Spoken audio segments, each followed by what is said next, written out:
자, 경우의 수에서 저번 시간에 했던 내용들만 좀 빠르게 다시 써볼게요. 우리가 사건은 얘는 제한 조건으로 생각하게 되는 조건.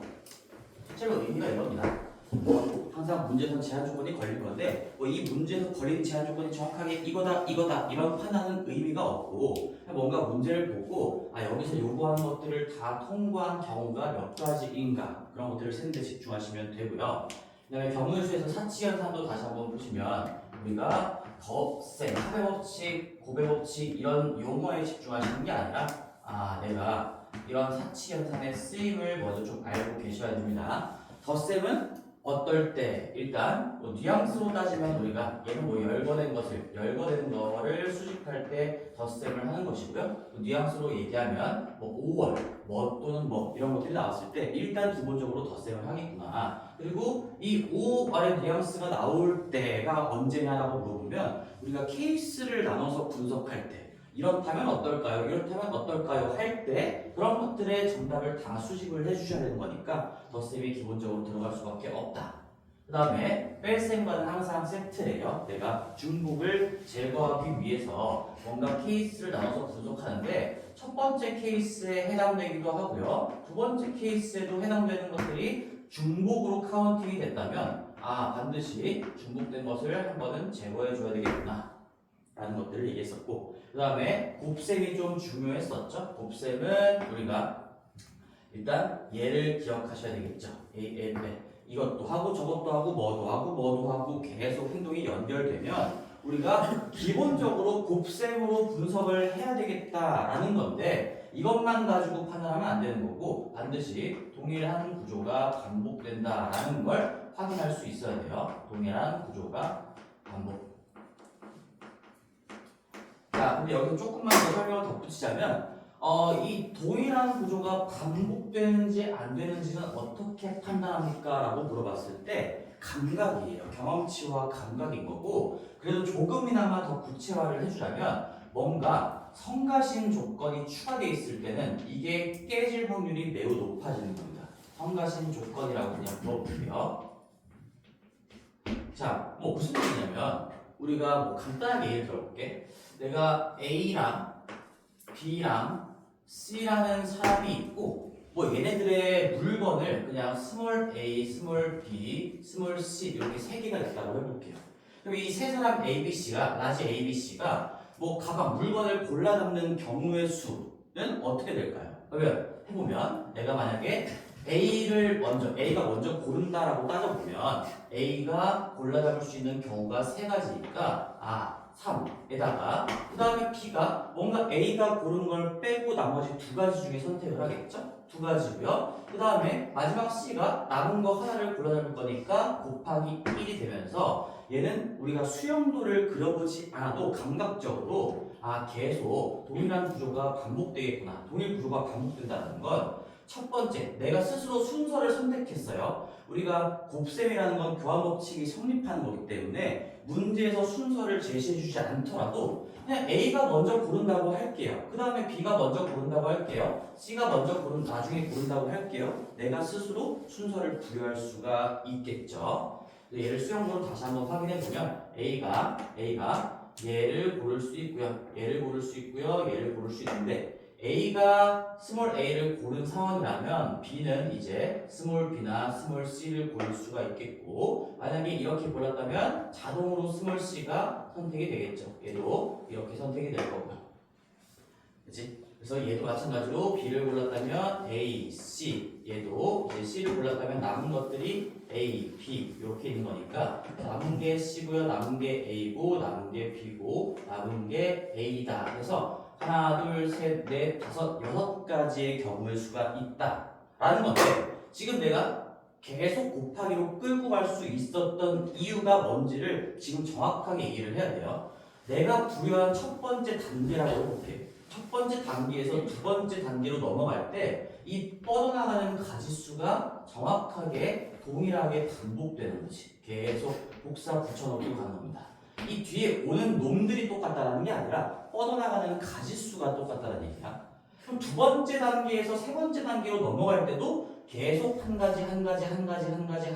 가지로 반복되고 있으니까 1단계에서 2단계, 2단계에서 3단계로 넘어감에 따라 동일한 구조가 끝까지 반복되고 있으니 3 곱하기 각각에 대해서 두 가지씩, 그 각각에 대해서 한 가지씩 이어서 얘는 그냥 3 곱하기 2 곱하기 1로 곱으로 처리해도 괜찮다라는 거죠. 근데 여기서 이제 만약에 내가 이런 상황에서 아주 성가신 조건을 하나 달아볼게요. 예를 들어서 여기다 써볼까? 우리가 이쪽에다 써볼게. 다시 한번 똑같은 상황인데 A, B, C가 있고 뭐 각자의 어떤 물건을 스몰 a, b, c라고 한번 표현을 해볼게. 요번에는 얘네들이 물건을 하나씩 집는 거야. 근데 거기에서 자기 물건이 아닌 거를 집어보세요. 그렇게 고르는 경우의 수는 몇 가지가 있을까요? 한다면 뭔가 제한 조건이 하나 더 붙었죠? 그럼 내가 감각적으로 느껴야 되는 거지. 나를 굉장히 성가시게 하는 추가적인 조건이 붙었으니까 이건 동일한 구조가 반복되지 않지 않을까? 이런 것들. 그럼 생각을 해보면 수용도로 다시 한 번만 해볼게요. 내가 A는 고를 수 있는 물건이 B나 C밖에 없어요. B, C야. 자기 물건을 고르지 않게 하라고 했으니까. 그럼 A가 B를 골랐으면 이제 A, C가 남아있는데 A, C가 이렇게 되면 C랑 C랑 매칭이 되는 거니까 안 되고 B가 C를 골라야 되고 C가 A를 골라야 되고 딱 이렇게 하나의 경우의 수가 확인이 되는 거죠. 그 다음에 또 하나 C를 골랐다면 얘가 C를 골랐다면 이제 남은 게 A, B인데 그럼 B, A로 하면 또 B, B가 매칭되는 거니까 얘도 A고요. 얘도 얘가 이제 B 이렇게 된다는 얘기지. 그래서 여기서 내가 지금 일부러 A인 걸 안 썼잖아. A로 출발하는 걸 쓰지도 않았어. 왜? 없으니까. 이런 경우는 안 된다라고 했으니까 그러면 내가 A로 스타트하는 건 애초에 가지수가 나아가지도 않는 거고 B로 시작할 때 한 가지고 C로 시작할 때 한 가지로 뻗어나가는 거니까 이 둘만 보면 이 동일 구조가 반복된다라는 거지만 우리가 전체적으로 봤을 때 계속 1단계에서 2단계, 2단계에서 3단계로 넘어갔을 때 모든 경우에 대해서 다 동일한 구조가 반복돼야 이걸 단순하게 곱셈으로 처리할 수 있다는 얘기지. 그래서 결론적으로 성가신 조건이 붙은 이 케이스는 곱셈으로 처리할 수가 없고요. 그냥 노가다를 하셔야 됩니다. 이런 걸 얘기하는 거야. 그래서 문제를 보면서 어떨 때 동일 구조가 반복되는가 안 되는가 거의 다 동일 구조가 반복이 돼요. 내가 A, L, L 뭐도 하고 뭐 뉘앙스로 얘기하면 AND죠. AND. 사실상 문제에서는 이제 AND로 많이 나오는 거니까 AND가 나오면 일단 곱셈이야. 근데 다 그런 건 아니고 그 아닌 경우들이 조금 난이도가 높아지는 거니까 어떤 성가신 조건들이 붙었을 때 그 곱의 법칙을 적용할 수 없게끔 되는 건지를 감각적으로 훈련을 좀 많이 하셔야 됩니다. 그 다음에 나눗셈은 이제 뭐 저번에 미리 적어놓고 그냥 가기로 했는데 순서를 무시할 때 순서 무시가 무슨 의미인지는 한번 천천히 공부를 같이 해보기로 할게요. 자, 이렇게 정리를 할 수가 있을 겁니다. 자, 그러면 이제 우리 중학교 내용을 좀 복습을 하길 바랬지만 복습을 제대로 하지 않았을 것 같은 아주 불안한 느낌이 들어서 가볍게만 좀 복습을 한번 해볼게요. 우리가 기본기를 좀 잡고 출발을 해야 되는데 첫 번째, 자 A, B, C 세 개만 해보자.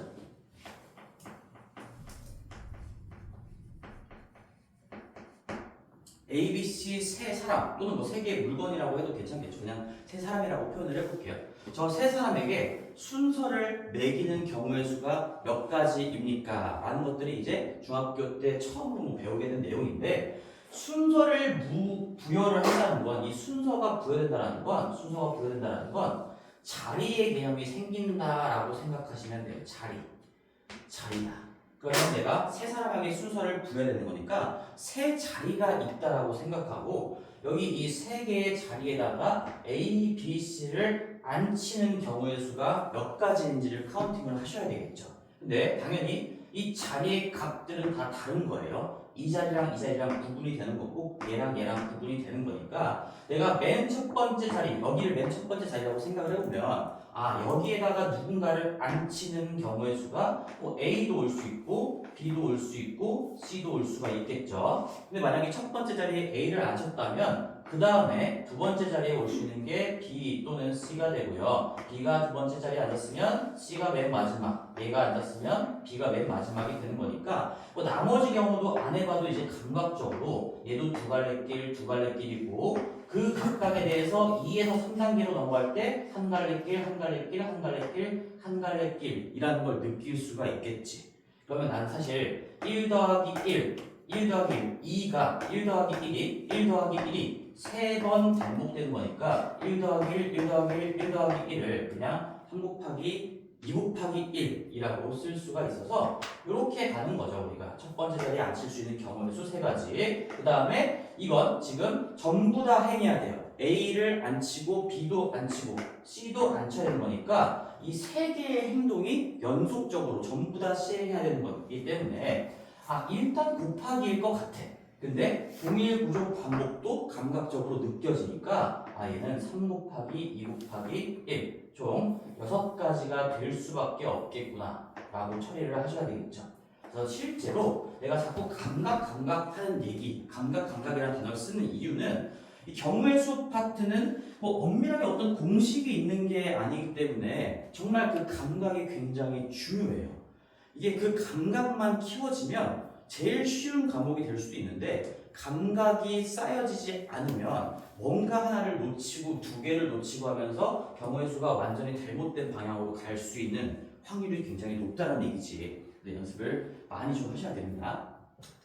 자, 그래서 ABC의 순서를 좀 부여해본다 라고 했고요. 그다음에 두 번째는 이렇게 한번 해볼게. 이번에는 A, B, C, D 4명이 있는데 여기에서 셋 순서 보여요. 뽑아서 순서.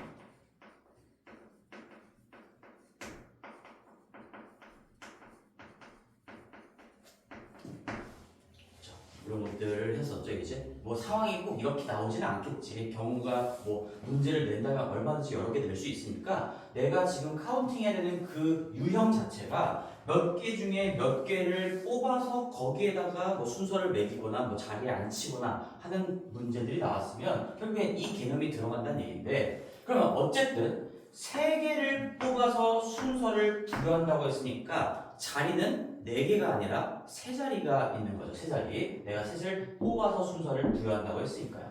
그래서 얘도 마찬가지로 내 머릿속에 가상의 자리 3개가 있는 거예요. 뭔가 순서를 매긴다 하면 그 매겨야 되는 대상의 개수만큼 자리가 있는 겁니다. 그럼 첫 번째 자리에 올 수 있는 경우의 수는 자리는 3개지만 후보가 4명이기 때문에 여기에 4명 중에 누군가 한 명이 올 수가 있고요. 그 다음에 한 명은 여기 앉았으니까 나머지 3명 중에 누군가 하나가 이 두 번째 자리에 있다가 올 수가 있고, 그 각각에 대해서 나머지 2명 중에 누군가 하나가 맨 마지막 자리에 앉을 수 있으니까 수영도를 그려봐도 동일 구조가 반복된다는 걸 확인할 수 있고, 그 다음에 수영도를 그리지 않더라도 감각적으로 곱셈이 적용될 거다. 첫 번째 단계부터 끝 단계까지 그냥 곱으로 쭉 연결하면 된다는 걸 계속해서 느끼셔야 돼요. 수영도. 그래서 곱의 법칙은 다 수영도로부터 나오는 개념입니다. 내가 이 가지치기 그림을 그려봤을 때 계속 첫 번째, 그 다음 단계로 넘어가는 과정에서 뻗어나가는 가지수가 각각에 대해서 항상 똑같으면 이 4가지에 대해서 다 각각 3가지고 이 3가지에 대해서 다 각각 2가지로 뻗어나가는 거니까 4 곱하기 3 곱하기 2로 처리될 수밖에 없다는 얘기죠. 자, 그 다음에 여기서 요번에는 이제 이걸 한번 해볼게요. 우리가 A, B, C, D 중에서 조금 가까이 있을까? A, B, C, D 중에서 셋을 뽑기. 자, 여기까지 아마 공부를 했을 겁니다. 얘는 지금 셋을 뽑은 다음에 순서를 매긴 거고, 얘는 셋을 뽑기만 한 거니까 이거 무슨 말이야?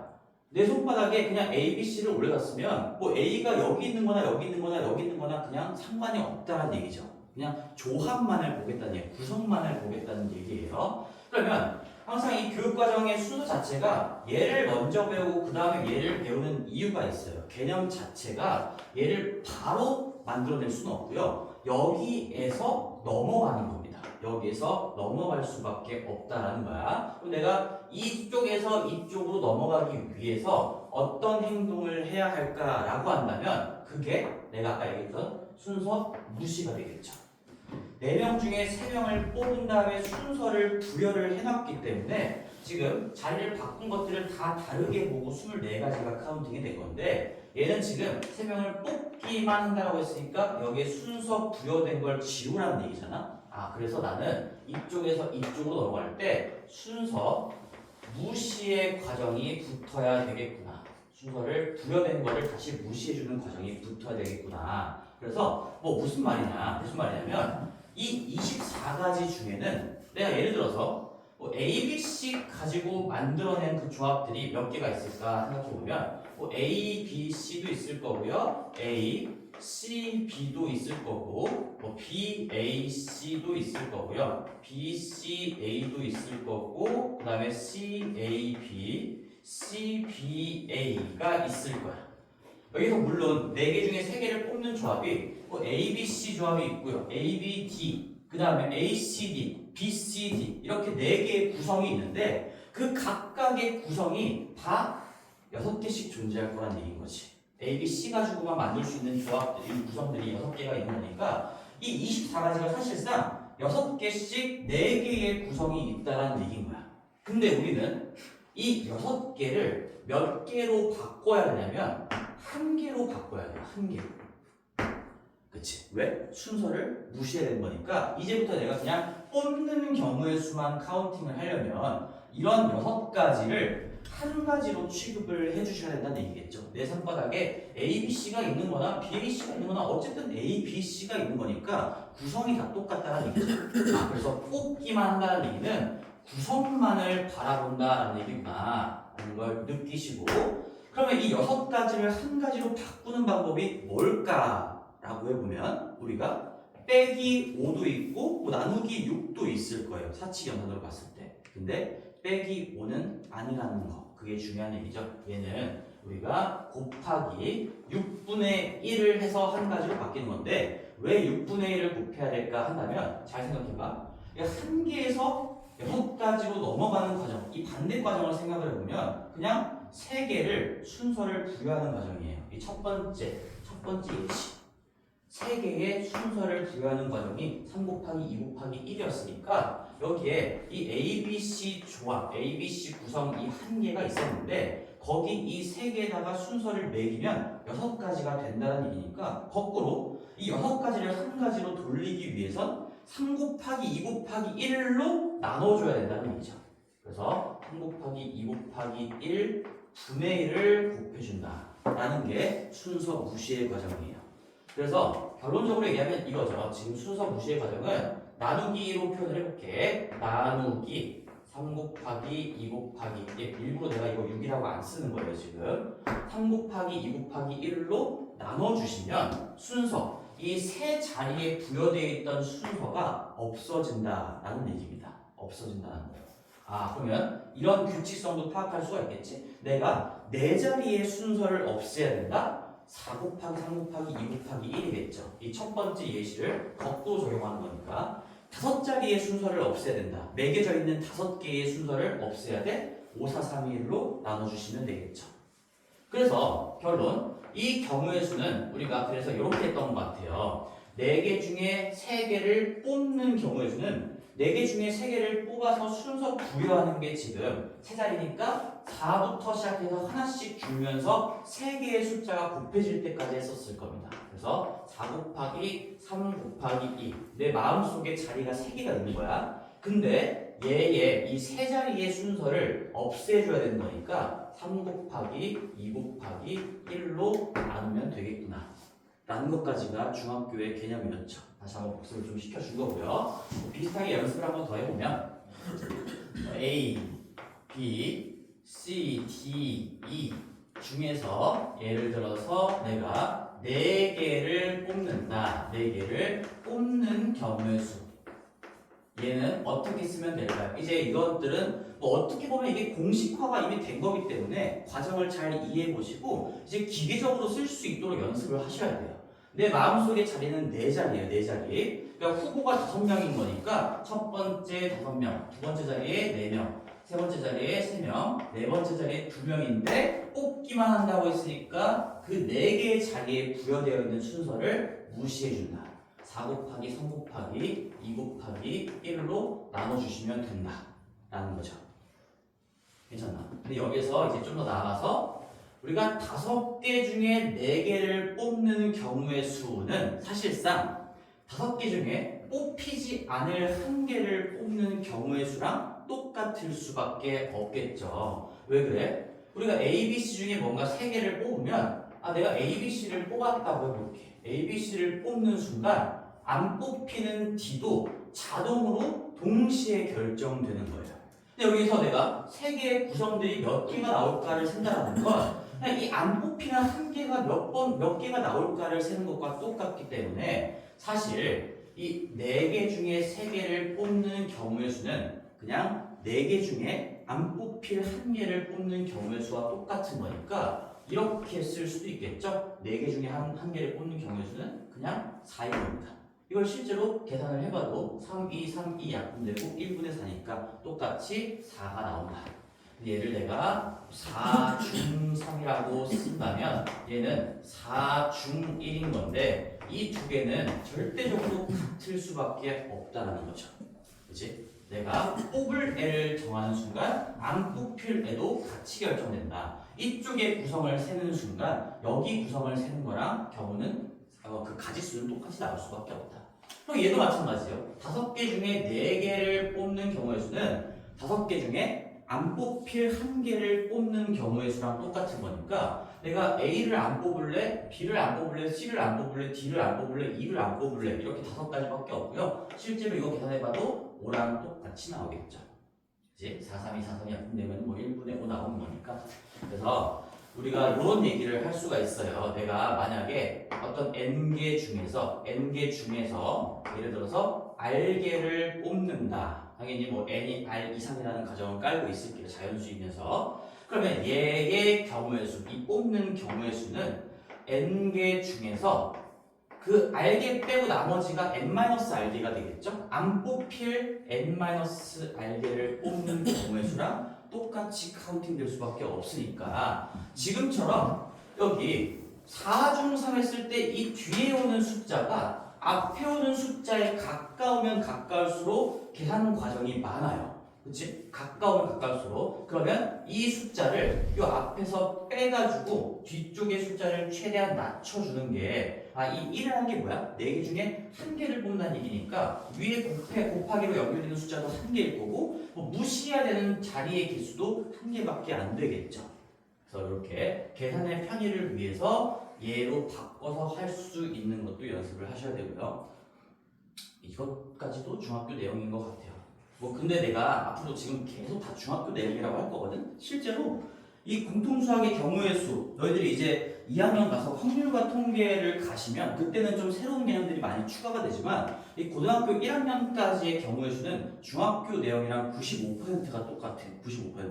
근데 새로운 기호를 배우는 것 뿐이야. 중학교 때는 우리가 4명 중에 그냥 3명을 뽑는 경우의 수가 몇 개입니까? 그래서 내가 그냥 중학교 애들을 대상으로 만약에 수업을 한다면 이렇게 가운데 중자를 썼을 것 같은데 이제 고등학교에서 이걸 수학적인 어떤 기호를 통해서 표현하는 방법만 배우는 것이고요. 모든 과정과 내용은 다 똑같다라는 거죠.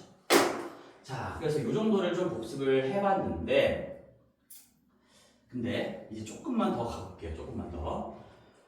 여기서 내가 너희들한테 추가적으로 좀 해주고 싶은 얘기는 이제 이거를 아무 생각 없이 잘 공부를 했을 겁니다. 뭐 직관적으로 그냥 당연하다고 좀 느껴지겠죠.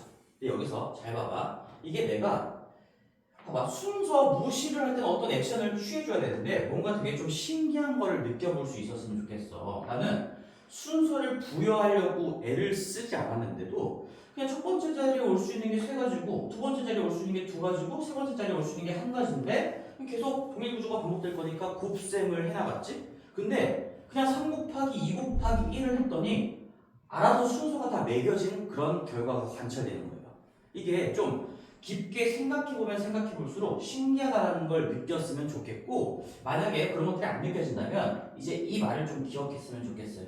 봐봐. 이 3 곱하기 2 곱하기 1을 하는 순간 순서가 그냥 알아서 매겨진 거야. 내가 자리 바꾼 것들이 다 다른 경우도 카운팅이 돼서 이 6가지 안에는 자리를 바꾼 모든 것들이 다 각 개로 카운팅이 되어 있다는 얘기죠. 근데 우리가 이런 걸 뭐라고 부르냐면, 자, 앞글자를 좀 기억했으면 좋겠어요. 내가 어떤 동일한 후보가 있어서 이 후보 그룹이 하나가 있었던 거죠. 이 후보 그룹에서 순차적으로 계속 뽑을 거야. 첫 번째 자리에 누군가 하나를 뽑아서 앉힐 거고, 그 다음에 잇따라서 두 번째 자리에도 또 누군가를 앉힐 거고, 세 번째 자리에도 누군가를 앉힐 거죠. 하여튼 하나의 후보군에서 한 명씩 순차적으로 뽑아서 앉히게 되면 알아서 순서가 부여된다. 그걸 앞글자를 따서 이렇게 불러요. 동일한 하나의 후보군에서 동일한 개수씩, 그러니까 내가 지금 한 개씩 뽑아서 앉힌 거죠. 한 개씩 동일한 개수씩 순차적으로 뽑아서 앉히게 되면, 뭐 앉히는 것도 아니야. 그냥 동일한 후보에서 동일한 개수씩 순차적으로 뽑아서 갖다 꽂으면 알아서 자동으로 순서가 부여된다. 이게 자동 순서 부여의 성질입니다. 운동순위표 얘에 의해서, 요거에 의해서 자동으로 순서가 부여된다.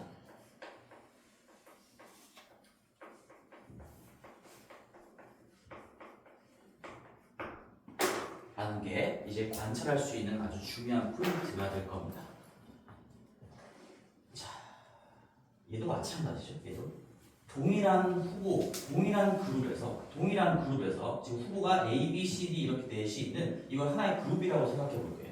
여기서 내가 동일한 개수씩, 뭐 동일한 사람 수니까 명수씩이라고 얘기되겠죠. 한 명씩 세 단계에 걸쳐서 순차적으로 첫 번째 자리에 앉히고, 두 번째 자리에 누군가를 앉히고, 세 번째 자리에 누군가를 앉히면서 곱하기를 이어나가면 이게 그냥 이 계산 과정에 순서를 부여하는 게 반영되어 있다는 얘기인 거야. 자동으로 순서가 부여가 된다라는 겁니다. 책에 좀 안 나와 있는 내용이긴 한데 이거를 느껴보셔야 돼요. 하는 이유가 있겠죠. 고등 과정에서 좀 필요합니다. 이 내용들이. 중학교 때 뭐 이런 얘기를 당연히 할 일이 없었겠지만 동일한 그룹에서 동일한 개수씩 좀 써볼까요? 동일 후보 그룹이라고 표현하고요. 동일한 개수 또는 뭐 사람이면 명수인 건데 그거는 그냥 알아서 해석하시고, 그 다음에 순차적으로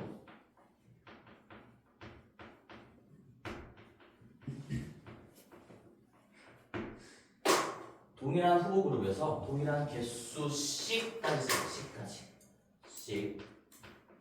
순차적으로 뽑아서 앉혀나가면 자동으로 순서가 부여된다. 그걸 이 예시와 같이 적어두면 좋겠죠. A, B, C 세 명에게 아주 쉬운 예시예요. A, B, C 세 명에게 순서를 부여하는 게 3 곱하기 2 곱하기 1 당연하게 느껴질 겁니다. 근데 저걸 구체적인 어떤 수학적인 개념을 입혀서 얘기를 한다면 동일한 후보 그룹에서 동일한 개수씩 순차적으로 뽑으면 알아서 순서가 부여된다. 자동 순서 부여라는 개념이에요. 영어로 하면은 뭐 기억이 잘 안 난다. 뭐 시퀀셜 어쩌고저쩌고 막 연속적인 뽑기 뭐 이렇게 얘기를 하는데 잘 기억이 안 난다. 난 영어로 공부했었는데 왜 영어가 기억이 안 나지? 자, 그래서 우리 이제 여기까지 좀 복습을 해보고, 자, 이해가 좀 됩니까? 어때요? 기억이 좀 새록새록 나니? 사실 뭐 완전히 중학생을 가르친 건 아닌 것 같은데 조금 너희들은 뭐 아무래도 고등학생이다 보니까 조금 뭐 생략을 한 부분은 없지만 약간 조금 어려운 용어들을 써가면서 수업을 한 것 같아요. 그래서 여기까지의 내용을 잘 알고 있으면 경우의 수의 95%가 끝나는 겁니다. 자, 그럼 기본기를 바꿨으니까 이제 마인드를 좀 정리해 볼게요. 우리가 이게 기본기예요. 기본기. 자, 그러면 이제 경우의 수에서 주제를 내가 좀 잡아볼게. 우리가 경우의 수를 문제를 다룰 때는 경우의 수, 우리 참고로 고1 과정에서는 확률은 안 나옵니다. 경우의 수만 할 건데 확률은 전체 경우의 수분의 그 조건을 통과한 경우의 수로 분수꼴로 만들어주면 그게 확률이 되겠죠. 그거 나중에 2학년 과정 가서 하시고, 경우의 수를 할 때는 제일 중요한 거는 저번에도 적어준 것 같아요. 빠짐없이 이렇게 내가 풀 센텐스로 한번 적어볼게요. 너희들은 어디다 적어놓냐면 저기 경우의 수 제목 쪽에다가 적어 놓으시든 하여튼 제일 중요한 주제를 적어 놓을 거니까 그런 것들을 어딘가에다가 적어 놓으세요. 조건. 자, 이제는 문제에서 나오는 그 제한 조건들이죠. 조건을 효율적으로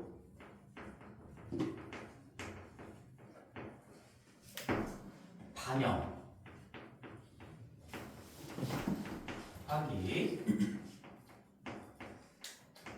위한 자 구조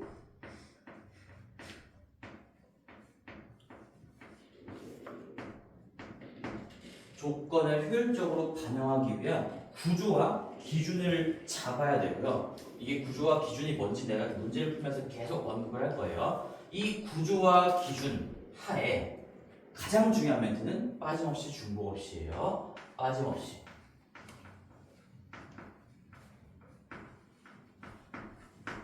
중복 없이.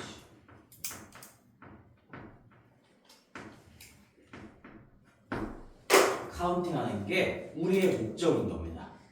조건을 효율적으로 반영하기 위한 여기서 어떻게 하면 효율적인데 라는 것도 이제 추가적으로 얘기할 건데 여러 가지 내용들이 있지만 이 효율적이란 말의 가장 대표적인 어떤 아이디어가 뭐냐 이것도 가볍게 느낌만 좀 같이 기록을 해보자. 영향력이라고 표현할게요. 영향력이 큰 부분, 큰 것이라고 하자. 처리에 나온다.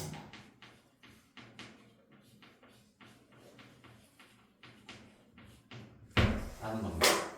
이걸 머릿속에 집어넣고 공부를 시작할 거예요. 경우의 수는 조건, 문제에서 나와 있는 제한 조건, 사건을 얘기하는 거죠. 여러 가지 조건이 있을 수 있어요. 2개가 걸릴 수도 있고 3개가 걸릴 수도 있는데 그 조건을 효율적으로 반영하기 위한 어떤 문제 풀이의 구조를 짜셔야 되고 구조라는 건 뭐 케이스를 나누고 뭐 이런 것들 다 총칭하는 얘기죠. 그 다음에 나만의 어떤 기준이라는 건 엄밀하게 앞에 두 글자를 더 끼겨 넣으면 열거 기준을 얘기하는 거야. 내가 뭔가 노가다하는 경우가 굉장히 많이 있거든. 실제로 경우의 수는 체계적으로 노가다를 잘 하는가를 물어보는 단원인 거예요. 체계적 노가다라고 하죠. 막 하는 게 아니라 뭔가 구조와 기준, 이 조건을 다 반영한 구조와 기준을 잡은 다음에 그 구조와 기준 안쪽에서 내가 열거해 나가면서 카운팅을 한다는 얘기지. 그래서 얘를 체계적 노가다라고 표현을 하게 돼. 이건 수학적인 건 아니지만 누가 이걸 잘하나 싸움인 거고 빠짐없이 중복 없이가 체계적이란 말 안에도 다 들어가 있는 내용인 거죠. 자, 그래서 여기까지 정리해 놓으신 분들은 이제 본격적으로 252페이지부터 한번 쭉 볼 건데 여기 252페이지부터 250 몇 페이지야? 6페이지까지는 필수적 5번까지는 중학교 문제예요. 실제로 중학교 교과서에 나오는 뭐 중학교 유형서에도 나오는 그런 문제에 불과합니다. 그렇지만 그냥 조금만 한 번씩 검토하는 느낌으로 한번 해볼게요. 필수의 이제 1번.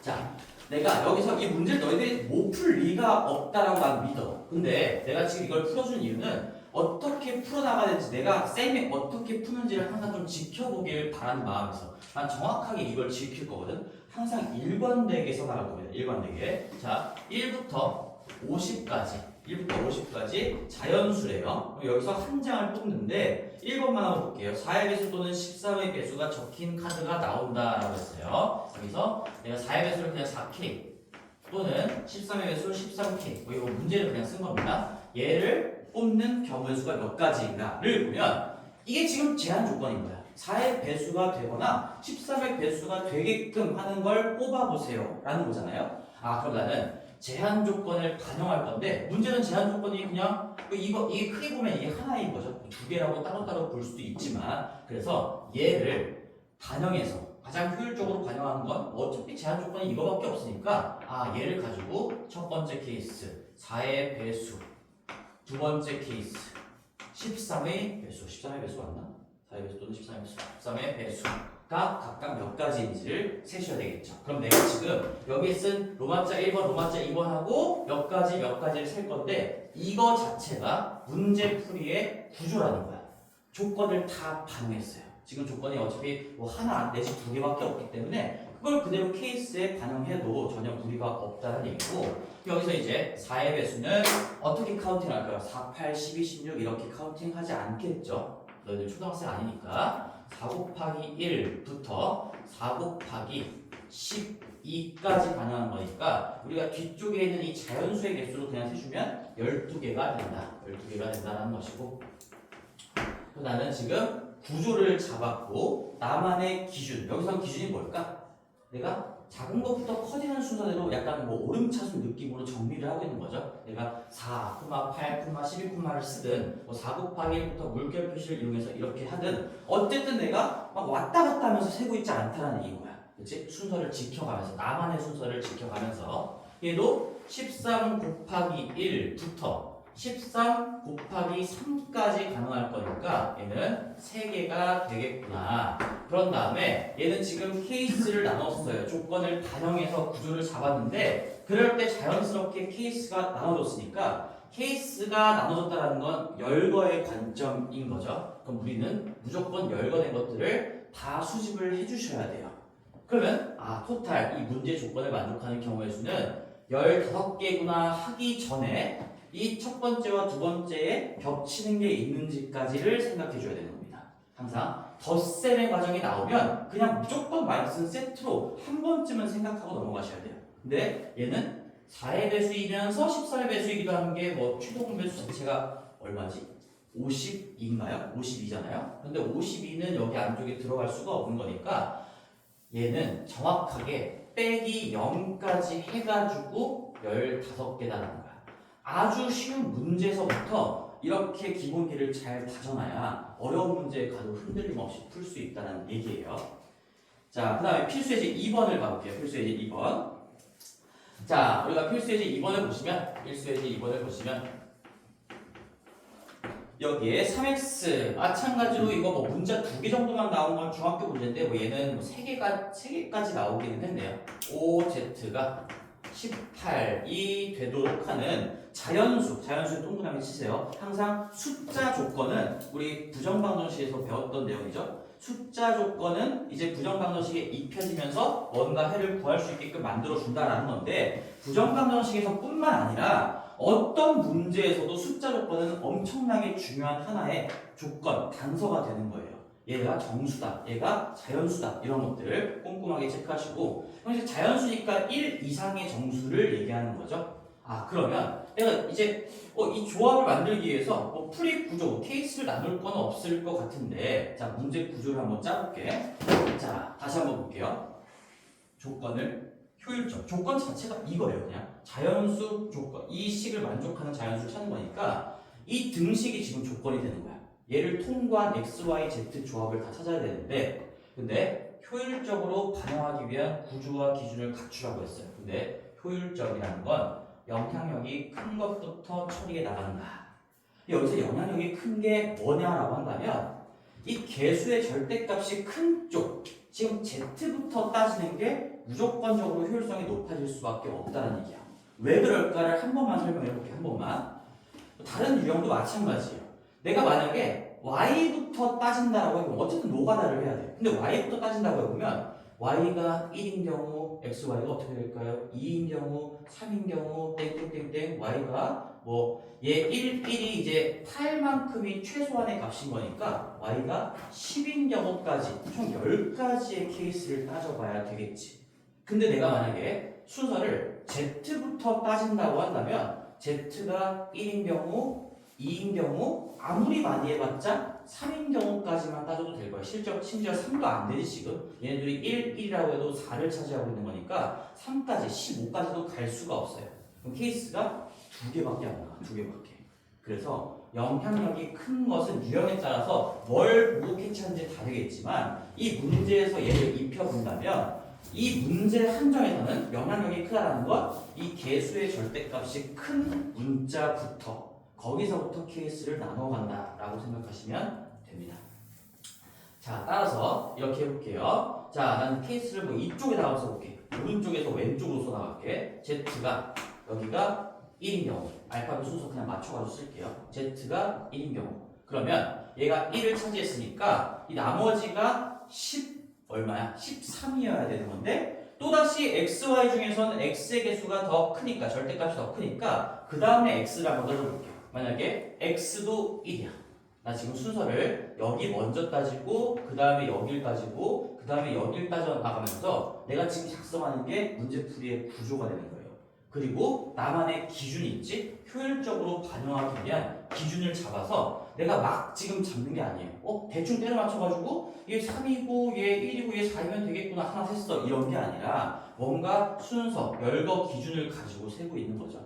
1, 1. 난 작은 것부터 따질 거야. 그럼 1, 1 하면 나머지가 10이니까 y가 10으로 딱 메꿔주면 합이 18이 되겠구나. 여기 x, y, z가 다 달라야 된다 이런 말은 없지?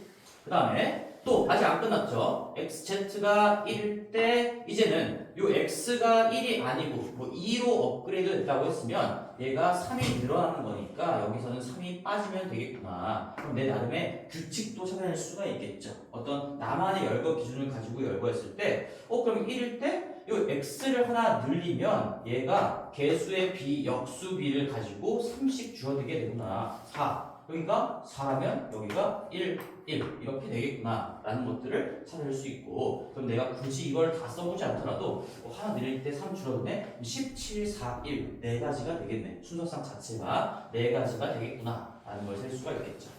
그 다음에 두 번째 케이스도 여기다가 한 번 더 식을 한 번만 여기다가 적어놓고 해볼까요? x와 y 여기 5z는 18이다 라고 해보시면 두 번째 케이스는 얘 z가 2일 수도 있는 거죠. 3은 안 돼요. 안타깝게도. 그럼 얘가 2인 것만 다 세면 여기 아까 셌던 네 가지에다가 여기서 나오는 경우의 수를 다 합친 게 이 문제의 정답이 되겠구나.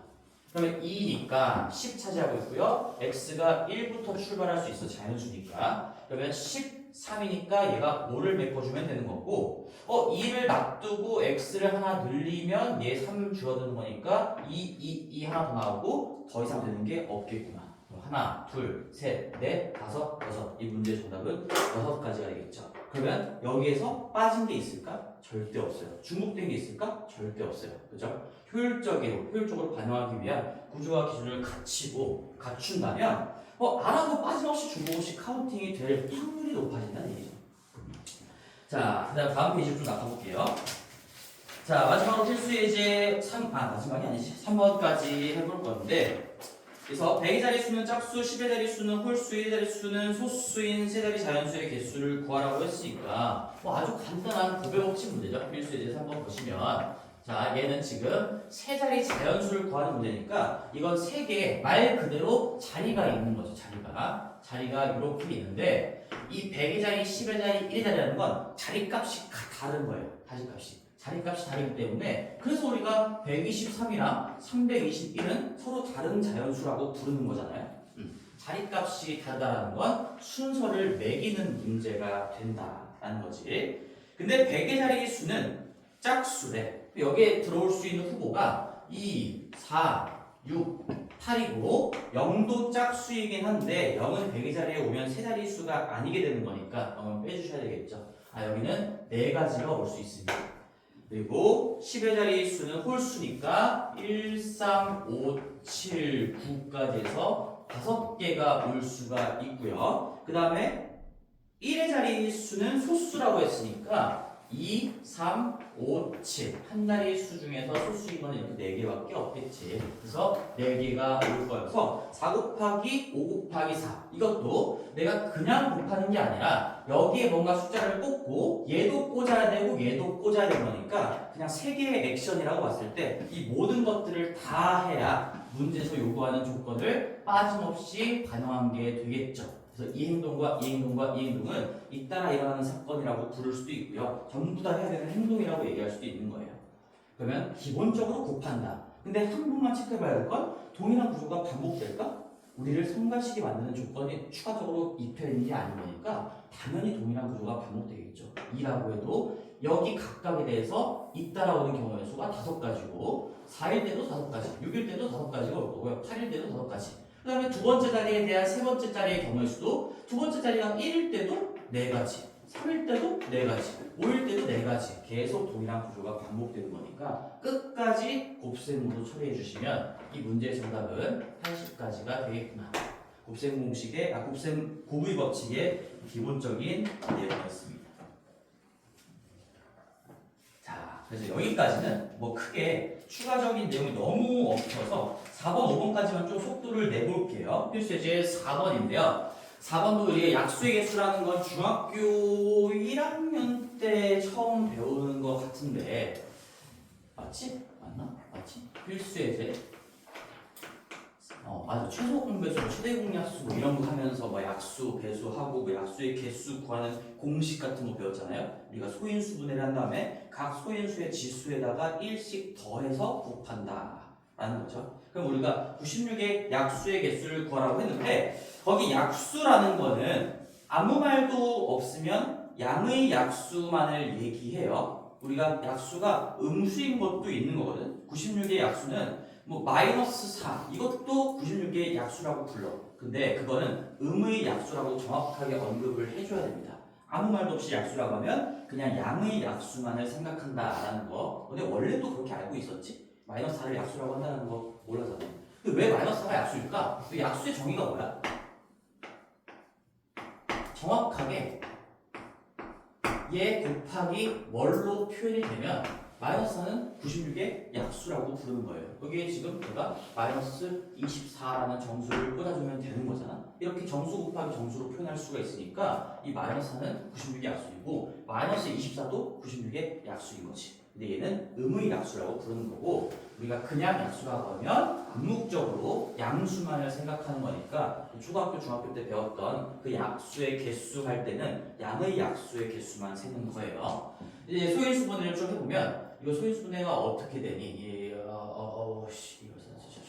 그러면 2 곱하기 2의 4제곱 곱하기 5제곱인가? 5제곱 곱하기 3 소인수분해 바로 안 되시면 여기 니은자 그리던가 막 두발레길 해가지고 하시면 되겠죠. 그래서 우리가 중학교 때 배웠던 공식에 의하면 여기가 5고 1인 거니까 소인수분해 했을 때 각 소인수의 지수를 1씩 더한 다음에 곱하시면 약수의 개수가 됩니다. 96의 약수의 개수는 양의 약수의 개수는 12개다. 근데 왜 12개일까요? 한다면 우리는 약수라는 거는 결국에 이 5개랑 3 1개를 가지고 만들 수 있는 그러니까 곱하기로 만들어낼 수 있는 모든 수를 얘기하는 거죠. 내가 2를 몇 개 고를까요? 3을 몇 개 고를까요? 얘도 고르고 얘도 골라야 되는 건데 이가 지금 5개 있으니까 이를 몇 개 고를까 카운팅하는 경우의 수가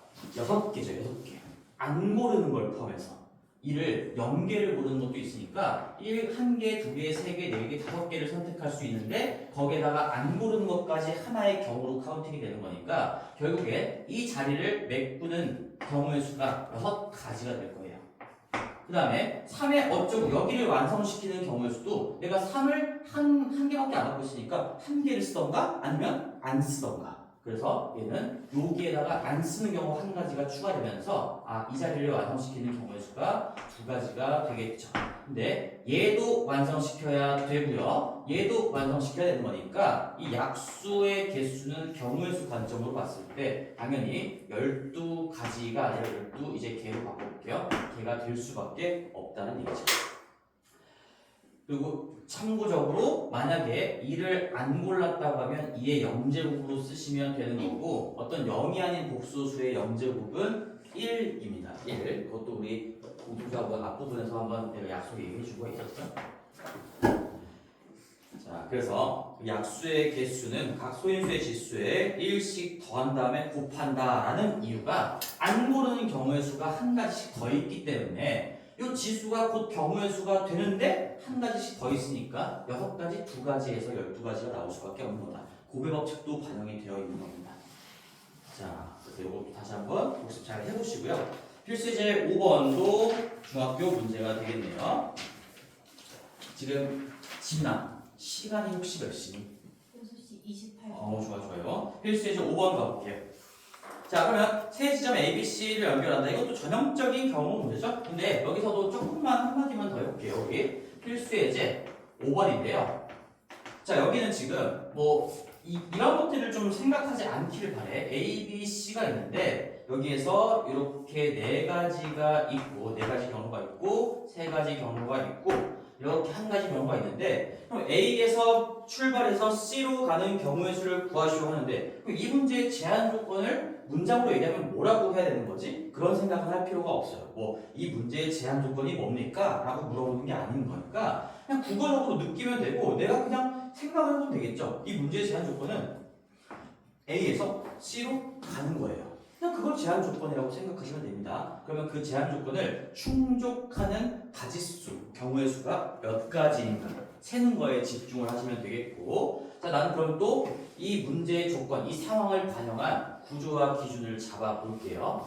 A에서 C로 가는 거는 B를 거쳐서, 지금 경유지가 B가 있는데 B를 안 거치는 방법도 있으니까 뭐 케이스를 나눈다고 하면, 뭐 이 문제는 간단한 거니까 케이스를 안 나눠도 암산이 되겠지만 케이스를 나눈다. 내가 그래서 A에서 B를 거쳐서 가는 경우가 몇 가지인지 세볼 거고요. 만약에 A에서 그냥 안 거치고 다이렉트로 가는 경우가 몇 가지인지 세보면 되겠구나. 그러면 우리가 알아서 빠짐없이 다 카운팅도 될 거고, 그리고 이거랑 이거는 혹시 첫 수업 때 했던 얘기 좀 기억이 날지 모르겠는데, 이건 분류의 기준을 만족한 케이스 나눔이에요. 그러니까 케이스를 나눈다는 게 항상 분류라고 부르진 않고요. 분류라고 부르려면 이 두 개의 경우를 합쳤을 때 모든 경우가 돼야 되고, 중복되는 것도 없게끔 나눴을 때 분류라고 하는 겁니다. 그래서 내가 이런 문제들을 했을 때는 분류라고 표현을 안 했어. 케이스를 그냥 나눴다라고 했지. 근데 얘는 케이스를 나눈 것도 맞는데 분류인 거기도 해. 절대로 중복될 수가 없거든요. 그리고 이거랑 실제로 다 헤아려 본다면 이 문제에서 가능한 모든 경우를 다 헤아리는 꼴이 되겠죠. 근데 뭐 그렇게 중요한 게 아니야. 분류의 기준을 두 가지를 다 충족했으니까 얘는 뭐 중복되는 게 결국엔 없다라는 얘기인 거지. 그럼에도 불구하고 그런 생각하지 말고 항상 덧셈을 할 때는 뺄셈이 나올 건지를 한 번만 생각해보고 넘어가세요. A에서 B로 갈 때 네 가지가 있어요. 네 가지 경로가 있는데 그 각각에 대해서 B에서 C로 넘어가는 과정이 세 가지 경로가 있으니까 얘는 더할까 곱할까? 당연히 곱해야 되겠죠. 왜? A에서 B로 가고 B에서 C로도 가야 이 두 개의 액션을 다 해야 우리는 C에 도착할 수가 있는 거예요. 그리고 동일한 구조가 반복된다는 건 감각적으로 느끼셔야 됩니다. 12가지. 그다음에 A에서 C 다이렉트로 하는 건 이거 한 가지밖에 지금 없는 거니까 얘는 그냥 1이라고 쓰시면 되고요. 케이스를 나눴다라는 건 기본적으로 10거의 만점인 거니까 다 덧셈으로 수집을 해주시면 13가지다. 물론 중복된 게 없으니 빼기 0도 생략이 되어 있는 거겠죠. 자, 오케이. 괜찮지? 여기까지? 정확하게 중학교 문제까지 했는데 그래도 좀 복습이 잘 되었기를 바래. 필수예제 6번 가볼게요. 여기서는 이제 고등 버전에서 좀 할 말이 있을 것 같아. 필수예제 6번을 가봅시다. 자, 필수예제 6번을 가보시면 여기 조금 지우고 할까요? 요거는 지우면 안 되는데 여기까지만 지우자. 필수예제 6번을 가보시면, 자, 지불하는 방법의 수와 지불하는 금액의 수가 이제 고등학교 때 추가되는 새로운 유형이에요.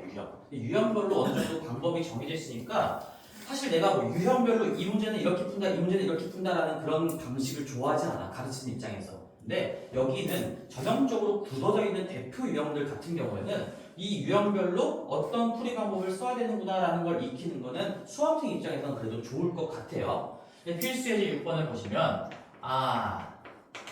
이 문제가 이제 내신에도 그냥 그대로 나오는 거지. 돈이 있고요. 이걸 가지고 지불할 수 있는 방법의 수. 자, 1,000원짜리가 지금 4장이 있대요. 4개.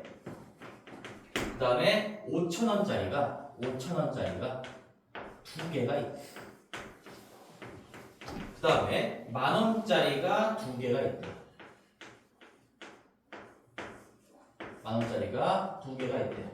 이걸 가지고 자, 지불할 수 있는 방법의 수는 뭐냐면, 이게 엄밀하게 이게 화폐 단위가 다 다른 거니까 생김새가 다르잖아. 그러니까 내가 5,000원 2개 낸 거랑 10,000원 한 개 낸 거랑 금액은 똑같지만 너희들이 보는 그 지폐의 모양 자체가 다르기 때문에 다른 경우로 보자라는 얘기인 거야. 5,000원 2개 주는 거랑 10,000원짜리 1개 주는 거랑은 생김새가 다르죠. 그래서 지불하는 방법의 수는 그냥 이 화폐 금액에 집중하는 게 아니라 얘를 몇 개 냈냐, 얘를 몇 개 냈냐, 얘를 몇 개 냈냐에 집중하라는 얘기지. 마치 그냥 얘를 뭐 A가 4개 있고요, B가 2개 있고 C가 2개 있을 때 뭐 A, B, C를 몇 개씩 내는 게 가능할까요? 뭐 이런 걸 묻는 문제인 거죠. 자, 그러면 생각을 해보면 이 지불하는 방법의 수는 너무 쉽지. 왜? 내가 1,000원짜리 몇 개 낼지, 자 1,000원짜리 몇 개 낼지, 5,000원짜리 몇 개 낼지, 10,000원짜리 몇 개 낼지를 선택한다면 이게 하나의 구성이 될 거니까 하나의 경우로 카운팅이 될 거고요. 그러면 1,000원짜리를 몇 개 낼지 고르는 경우의 수가 몇 가지일까요? 라고 한다면 우리 아까 약수의 개수 하듯이 똑같아. 1,000원짜리가 4개 있으니까 맥시멈 4개야. 그러면 한 장 낼 수도 있고, 2장 고를 수도 있고, 3장 고를 수도 있고, 4장 고를 수도 있는데 안 고를 수도 있어. 그래서 4 플러스 1, 5가지가 나올 거예요. 5가지. 1,000원짜리를 가지고 내가 선택할 수 있는 경우의 수가 5가지가 되는 거죠. 5,000원짜리가 2장까지 있으니까 맥시멈 2장까지 쓸 수 있다는 얘기지. 그럼 얘도 한 장 낼 수 있고, 2장 낼 수 있고, 안 낼 수 있어. 따라서 2 플러스 1가지. 일부러 3이라고 안 쓰는 거예요. 얘도 2개까지 갖고 있으니까 2 플러스 1, 총 3가지 경우를 헤아릴 수가 있겠지. 그럼 나는 이 5와 3과 3을 어떻게 해야지 방법의 수가 나올까? 라고 한다면 당연히 곱셈으로 처리하셔야 되겠죠. 왜? 1,000원도 내고 5,000원도 내고 10,000원도 내야 내가 내는 방법의 수를 결정하게 되는 거니까 그러면 총 5 곱하기 3 곱하기 3 해서 45가지가 되는데 이 문제에서 아마 이런 말이 있을 거예요. 전형적인 문제니까 0원을 내는 것은 헤아리지 않는다. 뭐 그런 말이 있을까? 맨 마지막에 단 0원을 지불하는 경우는 제외한다. 0원은 뭔가 냈다라고 보기가 힘들다라는 거니까 그것만 하나 빼주면 되겠죠. 그것만. 왜? 여기 지금 0개 뽑고 0개 뽑고 0개 뽑는 그 경우의 수도 다 들어가 있는 거니까 0장 선택하고 0장 선택하고 0장 선택한 것도 들어가 있으니까 000의 조합이면 실제로 금액이 0원이겠죠? 그 한 가지 케이스만 빼주면 이 문제의 정답은 3, 3, 9, 5, 45에 하나 빼니까 44가지의 지불하는 방법이 있다. 이 44가지에 어떤 것들이 들어가 있어? 1,000원짜리 2장에다가 5,000원짜리 1장에다가 10,000원짜리 1장 내는 거 이런 것도 들어가 있는 거고요. 1,000원짜리 3장에다가 5,000원 안 내고 10,000원짜리 2장 내고 이런 것도 들어가 있는 거고 모든 경우를 다 헤아리면 44가지가 나올 수밖에 없다는 얘기지. 여기까지는 약수의 개수 구하는 그 개념이랑 똑같아요. 근데 얘 하나 빼주는 것만 조심하면 되겠죠. 실제로 실수가 만약에 나오려면 너희들도 느껴지지? 난 이거 하나 빼는 걸 안에서 틀리는 학생들을 굉장히 많이 봐왔기 때문에 문제를 잘 봐야 돼. 그냥 이 유형이 나오면 무조건 빼기 1이다가 아니라 문제에서 0원을 지불하는 그 한 가지는 카운팅하지 맙시다 라고 나와 있으니까 맨 마지막에 문제의 조건 때문에 하나를 빼는 거고 만약에 어떤 문제는 0원을 지불한 것도 인정합시다 라고 나오면 안 빼야지 정답이 되는 거예요. 45가지. 그래서 거기에다가 어디다가 적어놓냐면 단 조건에다가 밑줄 쫙 치시고 그것 때문에 빼기 1을 한다라는 걸 매칭해서 적어놓으세요. 단 어쩌고저쩌고 0원을 지불하는 경우는 제외한다. 그러니까 이 한 가지 케이스 000 조합 하나를 뺀다라는 얘기지. 자, 그래서 지불하는 방법입니다. 이거는 방법의 수예요. 방법은 화폐 단위가 다르면 지폐의 생김새가 다르면 그냥 다 다른 걸로 보자. 자, 그래서 여기까지는 문제가 없었어요. 문제가. 근데 한 번만 더 그려볼게요. 1,000원짜리가 4개가 있고 여기서 이제 이 금액의 수가 좀 어려워. 금액의 수가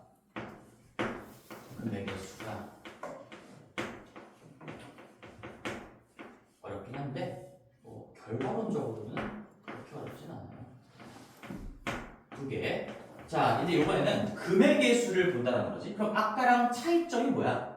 얘는 5,000원짜리 2개 내서 10,000원 내는 거랑 10,000원짜리 1개 써가지고 10,000원 내는 거랑 똑같은 걸로 봐야 돼. 이건 두 가지로 카운팅하는 게 아니라 한 가지로 카운팅해야 돼요. 그러니까 뭔가 당연히 느낌을 느껴봐. 44가지보다 많을까 적을까?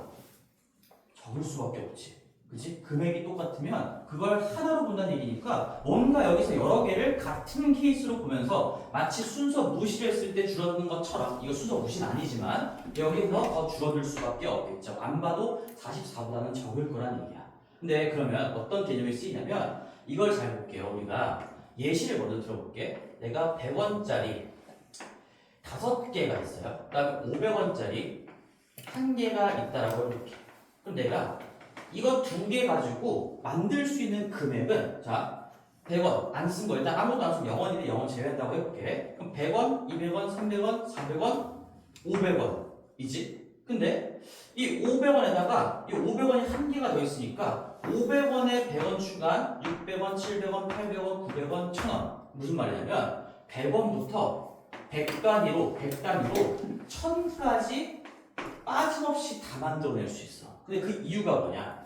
이거 500원, 100원짜리가 5개이기 때문에 100원에서 200, 300, 400인데 그 다음 단위의 화폐까지 완성을 시킬 수가 있고, 그러면 여기에서 나는 얘를, 그 5개를 얘로 대체한 다음에 다시 한번 1개씩 더 붙여주면 6, 7, 8, 9, 10도 다 연결 그대로 빠짐없이 만들어낼 수가 있다는 거지.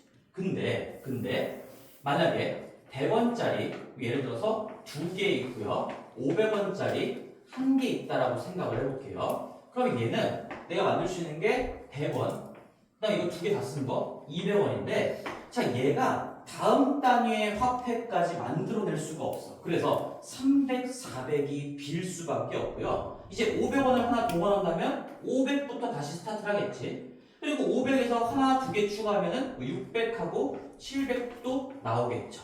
그래서 여기가 이렇게 빌 수밖에 없다는 걸 좀 느끼셔야 됩니다. 얘는 이거 5개가 합쳐지면서 다음 단위의 화폐, 이 500원 하나를 대체할 수가 있기 때문에 마치 5개가 채워지는 순간 500원으로 대체하고 다시 하나씩 붙여가면서 100부터 100단위로 계속 만들어낼 수가 있는 거고, 얘는 이 2개를 가지고 여기까지 500원까지 가지를 못하기 때문에 이렇게 빵꾸가 뚫리게 되는 겁니다. 그럼 이제 이 개념을 이해했다면 이제 방법론인 거예요. 어떻게 하는 게 이 지불하는 금액을 다 헤아릴 수 있는가? 어떻게 하면 가장 효율적으로 헤아릴 수 있는가? 그래서 결론을 좀 기억하셔야 돼요.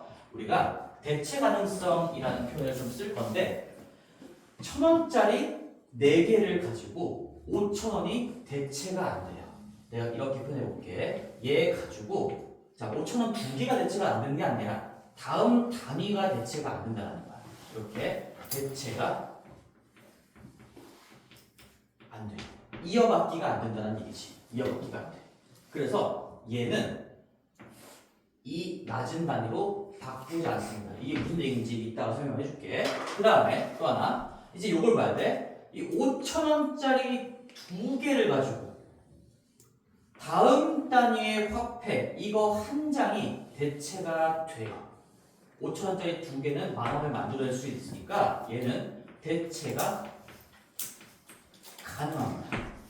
자, 그러면 너희들이 문제 풀 때 항상 나처럼 똑같이 풀어야 돼. 내가 그대로 적어주는 거야. 여기서 이제는 어떻게 하냐, 방법론인 건데, 어차피 나는 5,000원부터 해가지고 5,000 단위로 빼곡하게 메꿔줬거든. 5,000원, 10,000원. 근데 10,000원 한 장 있으니까 10,000원으로 바꿔치기 한 다음에 다시 5,000원, 10,000원 붙이면 15,000원, 20,000원도 만들어낼 수 있고, 그럼 또다시 20,000원 되는 순간 또 10,000원짜리 한 장으로 대체하면은 25,000원, 30,000원도 만들 수 있으니까 얘가 얘를 대체할 수 있다는 거여서 5,000 단위로 빼곡하게 다 메꿀 수 있다는 게 만들어지는 거죠. 그럼 얘를 이 10,000원짜리 2개를 5,000원짜리 4개로 바꾸는 거예요.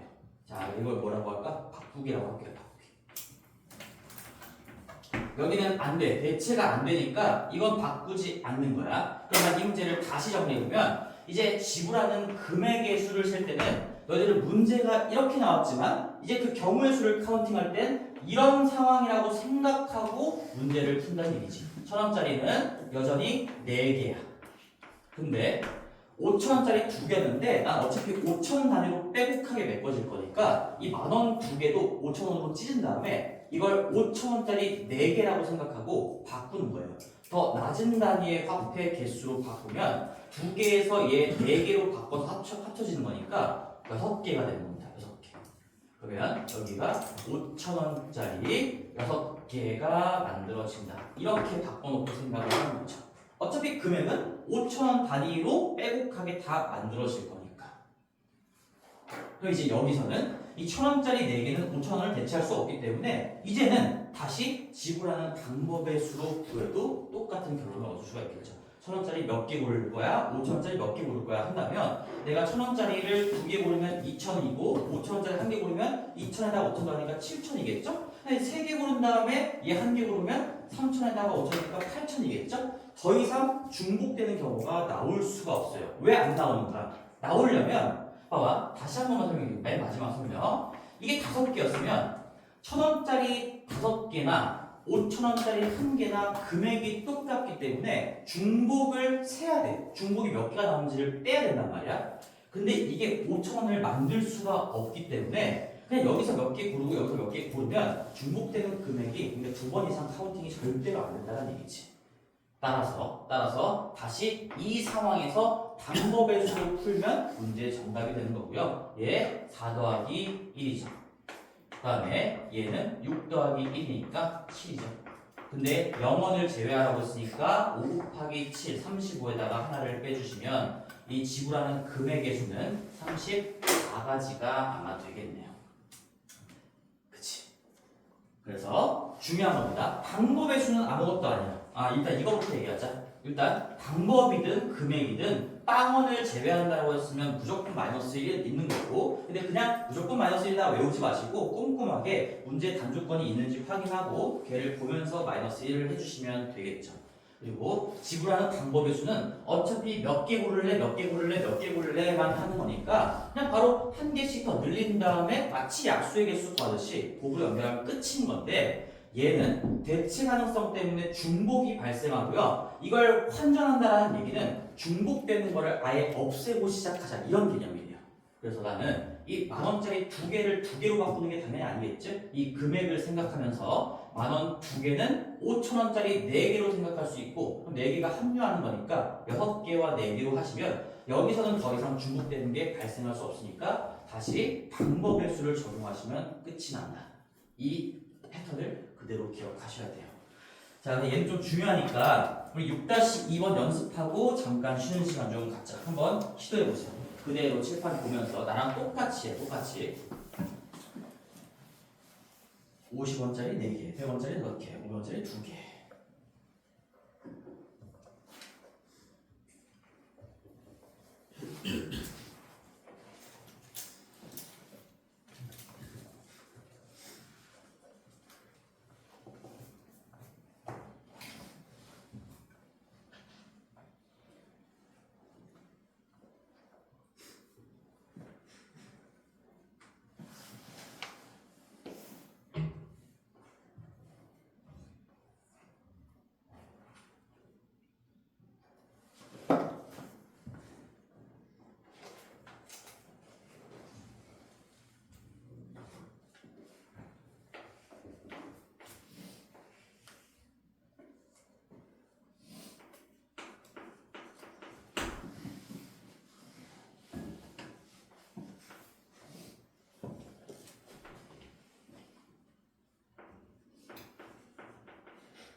적용이 잘 될까 이거?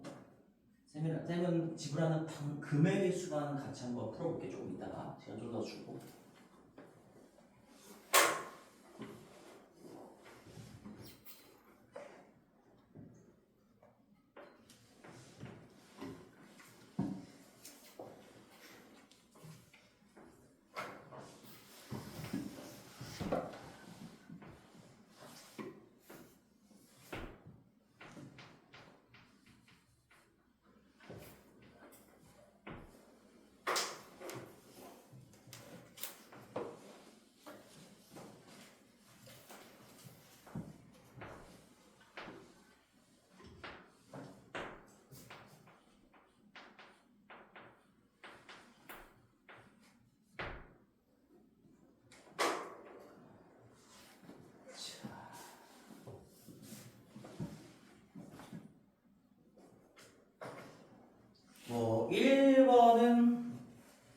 전혀 없죠.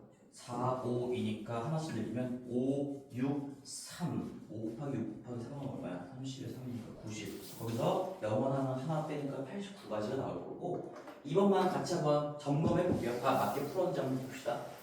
50원짜리 4개, 100원짜리 5개, 500원짜리 2개 너희들이 프리칸에 이렇게 정리해놓고 물론 나처럼 이렇게 막 색깔까지 써가면서 이렇게 동그라미 하고 할 필요는 없지만 빠르게 하는 거죠. 이거 작은 단위의 화폐와 개수까지 고려했을 때 다음 단위의 화폐를 대체할 수 있는가? 대체.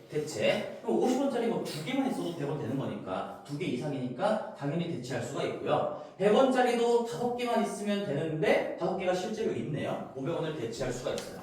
여기서 1로도 대체 가능하고 이쪽에서 1로도 대체 가능한 거니까 대체 가능하면 무조건 낮은 단위의 화폐로 환전이라고 표현하나? 이 낮은 단위의 화폐로 바꾸는 거예요. 그 다음에 여기도 대체가 됐지. 아까 여기는 안 됐으니까 이쪽으로까지 넘어가지 않는데 여기도 대체가 됐으니까 이렇게 또 넘어가는 거야.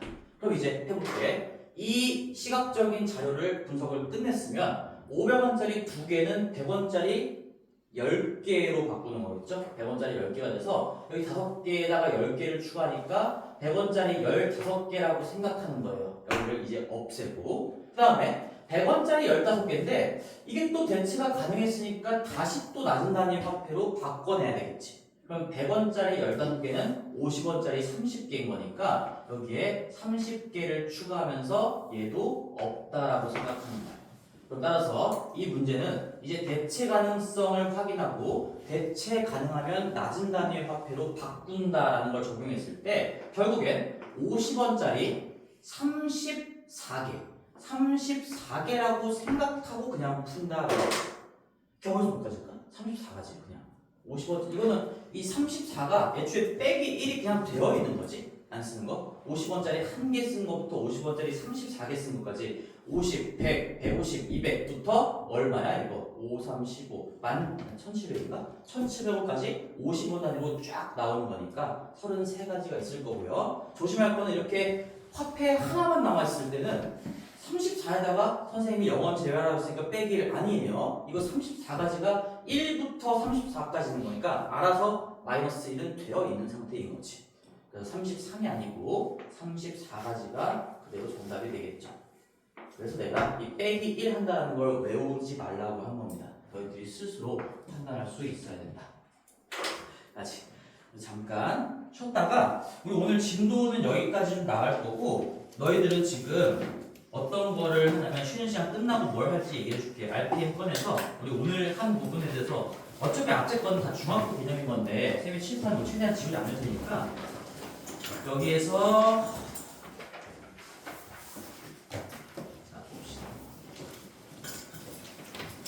이제 이렇게 안 되는데요. 132페이지부터죠. 132페이지부터 135페이지에 953번까지 지금 풀 겁니다. 지금 1대1 면담을 좀 진행을 할 거기 때문에 930번부터 953번까지 지금 쉬는 시간 끝나고 푸시고